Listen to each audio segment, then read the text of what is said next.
ലൈംഗിക ആരോപണത്തെ തുടർന്ന് രാജിവെച്ച് പുറത്തുപോകേണ്ടി വന്ന രഞ്ജിത്തിന് പകരം ചലച്ചിത്ര അക്കാദമി ചെയർമാൻ സ്ഥാനത്തേക്ക് വിഖ്യാത സംവിധായകൻ ഷാജി എൻ കരുണിനെ പരിഗണിക്കാൻ സാധ്യത. നിലവിൽ KSFDC ചെയർമാനും ചലച്ചിത്ര വികസന നയരൂപീകരണ സമിതി അധ്യക്ഷനുമാണ് ഷാജി എൻ കരുൺ. ചലച്ചിത്ര അക്കാദമി സ്ഥാനത്തേക്ക് ഇനിയെങ്കിലും ഒരു സ്ത്രീയെ കൊണ്ടുവരണമെന്ന് കലാസാംസ്കാരിക മേഖലയിൽ നിന്നും നിർദ്ദേശങ്ങൾ ഉയർന്നു വന്നിരുന്നു. Editor Beena Paul, IFFK artistic ഡയറക്ടറായിരുന്ന ദീപിക സുശീലൻ എന്നിവരുടെ പേരുകളായിരുന്നു പ്രധാനമായും ഉയർന്നു കേട്ടിരുന്നത്. എന്നാൽ കേരള രാജ്യാന്തര ചലച്ചിത്രമേള അടുത്തിരിക്കുന്ന സാഹചര്യത്തിൽ ഷാജി എൻ കരുണിനെ തന്നെ ചെയർമാൻ സ്ഥാനത്തേക്ക് പരിഗണിക്കാനാണ് സാധ്യത. ഷാജി എൻ കരുൺ സ്ഥാനമൊഴിയുന്ന KSFDC അധ്യക്ഷ സ്ഥാനത്തേക്ക് കമലിനെ പരിഗണിക്കാനും സാധ്യതകളുണ്ട് എന്നാണ് പുറത്തുവരുന്ന വിവരം.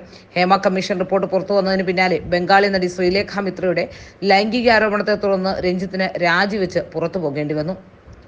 KSFDCക്ക് പകരക്കാരനാകാൻ ശ്രമിക്കുന്ന കമലിന്റെ പേരിലും നേരത്തെ പോക്സോ കേസ് അടക്കം ഉണ്ടായിരുന്നു. എന്നാൽ പോക്സോ കേസ് താൻ സെറ്റിൽ ചെയ്തതാണെന്ന കമലിന്റെ പരാമർശം വലിയ വിവാദമാണ് ഉണ്ടാക്കിയത്. എന്നാൽ ഇപ്പോൾ ആ പരാതിക്കാർ രംഗത്തില്ല. ഇത് കേസ് സെറ്റിൽ ചെയ്തു എന്നതിന്റെ സൂചനകൾ തന്നെയാണ്. അതുകൊണ്ട് തന്നെയാണ് കമലിനെ വീണ്ടും KSFDCയുടെ തലപ്പത്തേക്ക് അവതരിപ്പിക്കാൻ CPMന് സാധിക്കുന്നതും. പെണ്ണുപിടിയന്മാരെ അല്ലാതെ ആരും CPMന് ചൂണ്ടിക്കാട്ടാനും കഴിയുന്നുമില്ല.